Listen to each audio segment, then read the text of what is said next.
Sarun Jaiti, Minister of Finance and Corporate Affairs, the Honorable Mr. Chowdhury, Minister of State for Commerce and Industry, the Honorable Mr. Kesh Singh, Minister of State for Foreign Affairs, colleagues from Asean member states, ladies and gentlemen, good afternoon. This year, 2017, ended in a high note for ASEAN and India with the ASEAN Golden Jubilee and the 25th anniversary of the ASEAN-India dialogue relations. The celebration continued in 2018 with the holding of the ASEAN-India Commemorative Summit in just a few days' time.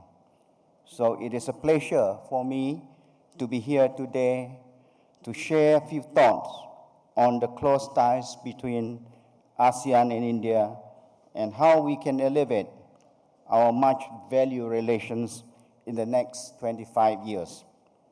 Ladies and gentlemen, ASEAN-India dialogue relations have grown rapidly from a sectoral dialogue partnership in 1992 to a full-fledged dialogue partnership in December 1995, further elevated with the convening of the ASEAN-India Summit in 2002 in Phnom Penh, Cambodia, which has since been an annual event.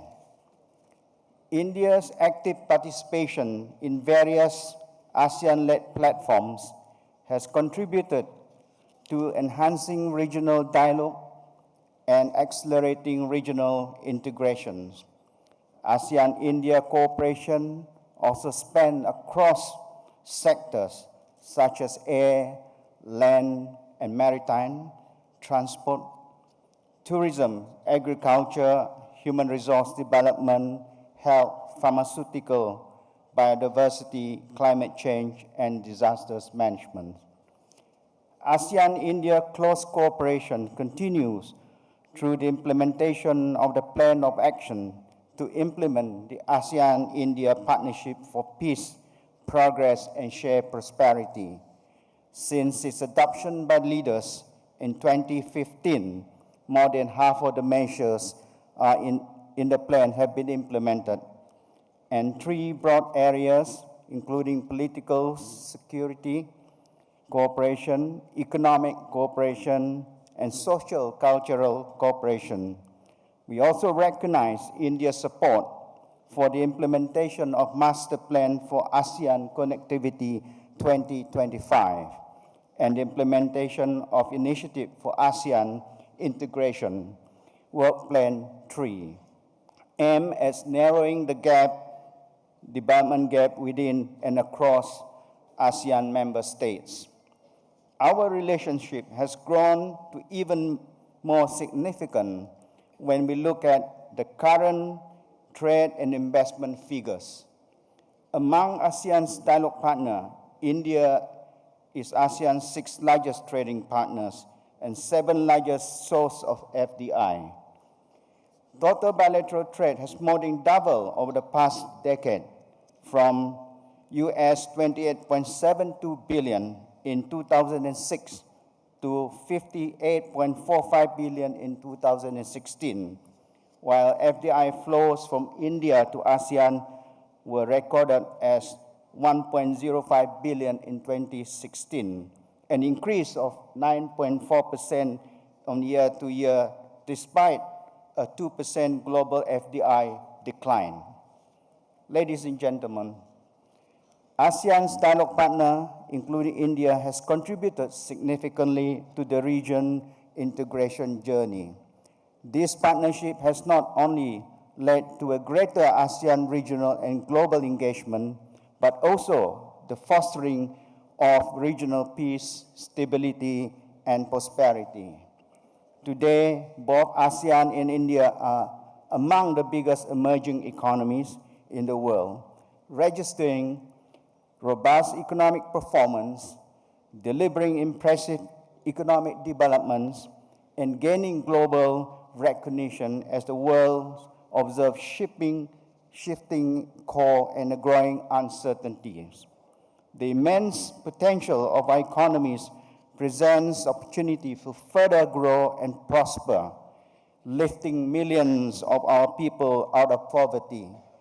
This, however, can only be achieved in an environment of peace and security.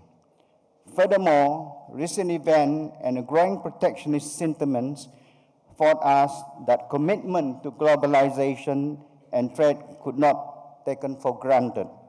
At the same time, given the advances of technology and the rise of cross-cutting and cross-border challenges, keeping our border open yet have never been more imperative to our business and consumer.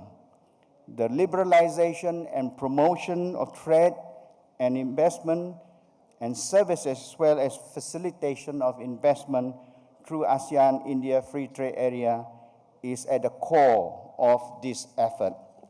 Apart from ASEAN-India Free Trade Areas, regional comprehensive economic partnerships will help further boost and unleash the potentials of our economies. The ongoing negotiation of RCEP stand at the center of the ASEAN external relations. We have 16 participating countries accounting for half the world population and about 30% of the global output and trade, and about 1/5 of global investment flow. RCEP offer tremendous potential to generate employment, enhance growth and inclusive development, and promote innovation.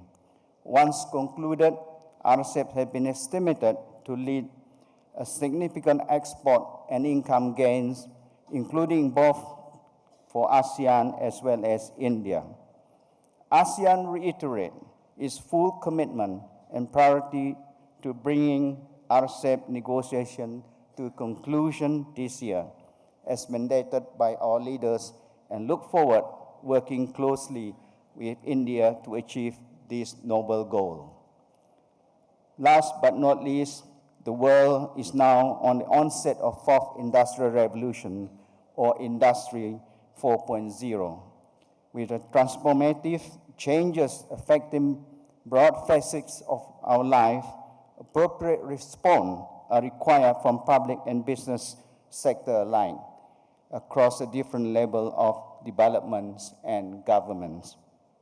Continued cooperation in the science and technology, such as through the commitment towards the establishment of ASEAN-India Innovation Platform, can help enhance our respective readiness for Industry 4.0. The key is to embrace this new technology and take the necessary preparation early.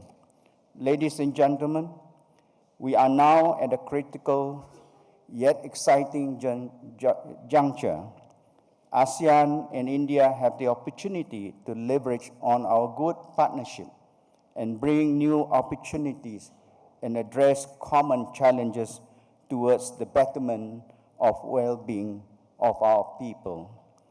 This forward-looking endeavor goes hand in hand with our respective internal vision and strategies, including the ASEAN Community Vision 2025, as well as India Act East policy.